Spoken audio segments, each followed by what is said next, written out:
Harlequin Audio is proud to bring you Raintree, Oracle, by Linda Winstead Jones, a Harlequin nocturne novel, performed by Saskia Maarleveld. Prologue. Autumn in the North Carolina mountains was always special. Even after serving 6 years as keeper of the Raintree sanctuary, the beauty of the place and the season was not lost on Echo. The days were cooler now, and she liked that. The leaves on the trees had turned enticing shades of gold, orange, and red. These early morning walks along a wooded trail were for her and her alone. The rest of the day might be spent handling sanctuary business. But each day began just this way, with a long walk and blessed solitude. Suddenly her vision dimmed, and an instant later a burst of bright light blinded her. Echo dropped to her knees hard, then fell forward, grasping at the dirt and small stones on the trail with her fingertips, trying to hold on so the world wouldn't spin out from under her. For a split second she was able to think, and what initially came to her was, "I'm too young to have a stroke." But then thought was gone. The images bombarded her, and she realized this was no stroke. There was water, lots of it. Icy cold salt water filled her nose and her mouth. She choked on it. It burned. She could not breathe. The two worlds, hers and theirs, merged. She was prone on a dirt trail on sanctuary land, holding on for dear life. But she was also there, and she was drowning. The boat was sinking, going down fast. Water rushed in, sweeping people off their feet and away, pushing them under the cold water. The forceful and icy water swirled around her legs, pushing and pulling, until she, too, fell, and was washed deep into the sea.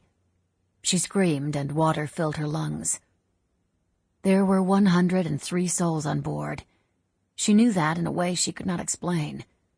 Though she was underwater and for all intents and purposes drowning, as so many already were, she heard the panicked cries of those who had not yet been swept under the dark waters. They were all screaming for help, and they were all going to die. And then it was over. Echo felt as if she'd been kicked by a mule, but she blinked twice, 3 times. She caught her breath and rolled onto her back. Her entire body trembled. Her knees were weak, and she remained cold. So cold. She wasn't sure how long the vision had lasted. Even though it had seemed like seconds while she'd been caught up in it, she noticed that the sun had moved a bit higher in the sky. The morning was growing warmer. She didn't sob, but silent tears streamed down her face. Her lower lip bled. She'd either cut it when she fell or had bitten it during the vision. All her life she'd dreamed of disasters as they were happening. Sometimes she'd go a few days without a nightmare, but she'd never gone more than a week, maybe 8 days without one.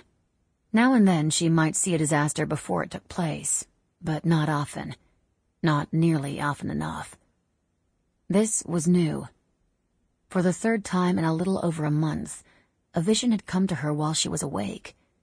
Each one had stopped her dead in her tracks, had thrown her to the ground or the floor, and had twisted her body and mind as she suffered along with the victims. She'd always hated the nightmares.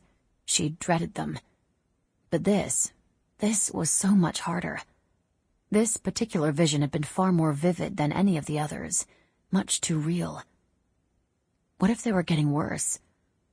If she had not been pulled out of the vision in time, would she have drowned with the others? Would she have died on the trail that had, until a short time ago, been such a place of peace? As with the other instances, she would go back to the house, sit at her computer and try to piece together when and where the disaster was happening, or had already happened. In her heart she knew that once again she would be too late. Her true curse was that she was always too late. Being keeper of the Raintree sanctuary, this blessed land that was so special and necessary to her family, her clan, had not been her idea, but she'd done her best to embrace the assignment. Sample complete. Ready to continue?